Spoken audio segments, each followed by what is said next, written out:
Charleston County School District's Office of Nutrition Services manages the federal programs for breakfast and lunch in our schools and the Seamless Summer Feeding Program. They also coordinate the mid-morning snack program, the Fresh Fruit and Vegetable Program, Meals for Head Start and Early Head Start, and the Supper Program. The Supper, Summer, and Fresh Fruit and Vegetable programs are actually the largest of any school district in the state.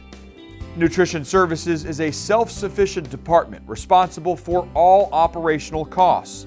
They invest nearly $500,000 each year in equipment.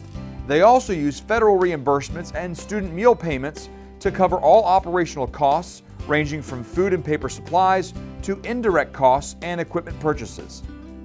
More than 47,000 meals are served daily across the district during the school year, and another 300,000 meals were served during the summer months.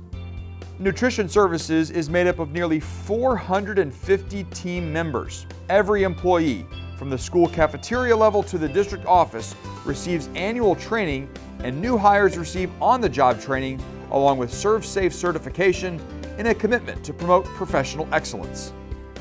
We spoke with an officer from Nutrition Services, Joe Pettit, to learn more about the overall operation. Joe, thanks for stopping by for this interview here at James Simmons Elementary. The cafeteria is one of the many sites in this school district that serves a combined 47,000 meals a day in Charleston County schools. How does your team pull that off? When you think about the number, it just almost astounds me when I hear that 47,000 meals. It starts with each one of our schools' operators and how they're prepping and serving, our managers assuring that the product's in place, and then all the way back to our administrators and central office team who does a lot of long-term planning to assure that we can pull off 47,000 meals, and that's not including other type of program services like snacks and fresh fruit and veggie program. It's an amazing number. You mentioned long-term planning, and part of that is the menu. How does your team develop the menu from an operational standpoint? Well, when the district introduced the Students Are the Heart of Our Work, the way we interpret that is we take a look at culinary industry trends. If there's ways that we can start to implement things, we test it with students. They give us feedback. We then look at how we can incorporate it into our menu, meeting all the regs. And then in addition to that, if it's a student favorite, we're not moving it. We want to make sure that they have what they want, and we're also introducing them to new items. You know, you've mentioned the size and scope of your department, but what's something else that you want people out there to know about Nutrition Services in Charleston County School District? Sure. I believe it's the passion that we have of making sure that the students know how much we love what we do, and we always put them at the center of our why. And in addition to that, all the background work that goes on. If there's a school closing or we're coming out of a long winter break, spring break, we're receiving product coming in when there's no students, teachers in the schools, and then we're assuring that when the bell rings, we're ready to serve food. And a couple questions ago and answers ago, you mentioned trends. How has Nutrition Services in school districts changed over the last 5 years, over the last 10 years? Well, we are always looking at how we can come up with new recipe ideation, but also what we're taking a more focus on is our people, our team, and how we're giving them opportunities to be able to grow and advance. So we've created assistant manager positions, a training program which allows now for training managers to apply for positions of that. In addition to that, we've hired a registered dietitian, and we're also focusing on our marketing to our students, to our parents, to our communities, and then in addition to that, a department newsletter so that we're keeping everybody in the loop on what's going on in our department. Joe, thank you very much for your time. Absolutely. Thank you. School meals in CCSD are comprised of the 5 food groups: grains, proteins, dairy, vegetables, and fruits. All of these components must also meet strict daily and weekly standards for saturated fat, sodium, and calories based upon the students' grade levels. To learn more about the work that goes into the nutritional quality for our school meals, we spoke with the district's registered dietitian, Carrie Hollifield.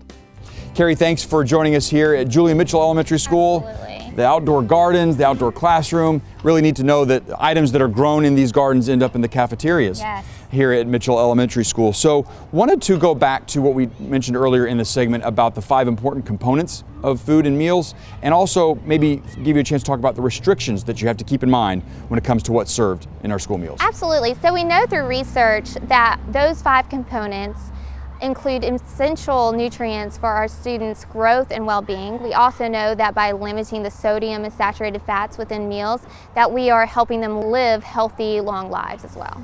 I know that there has to be a lot of planning that's involved with the school meals as it relates to nutrition. Talk with Joe about the operational planning, but can you go into detail when it comes to planning meals and their nutritional value? Yeah, so it all comes down to ingredients for us, clean labels. And what this means is that Our beef is 100% beef. We have whole muscle chicken. We're using the freshest, purest ingredients in our foods. And then we're taking all of these ingredients and putting them together to make those scratch-made meals. And I know that another important component or things that you have to be aware of come to food allergies. So can you discuss that? That's something I know that you're aware of. Yes, so food allergies are on the rise across the United States. With this being said, I as a dietitian will meet one-on-one with the parents and with the students to come up with specific special diets to meet those student allergy needs. We also do provide gluten-free grain alternatives along with lactate milk and soy milk options, as long as we do have that proper medical documentation. And then another important initiative to speak about for your nutrition services team is the work that goes into the collaboration with local farms and state farms and making sure that what they grow comes here to our cafeterias as well, right? Yes, so we believe that farm to table really allows the kids to win, communities to win, and the farmers to win as well. We have started the Harvest of the Month, where in all of our cafeterias across the district, we do provide a South Carolina grown fruit or vegetable recipe, and we also partner with local organizations that manage and maintain these beautiful school gardens that you see behind us, along with bringing that outside classroom. Well, Carrie, thank you for all that you do, and we really are thankful for the nutritional work that your team does. Thank you so much. Thank you. To better serve families, Nutrition Services has also created a digital menu, which is available through the district website. This menu allows parents, staff, school nurses, and students to view each menu item along with the nutrition and allergen information. If you have questions about nutrition services in CCSD, make sure to contact their office, or if it's school specific, contact information for each cafeteria is available on the district website. Thanks for watching CCSD 101.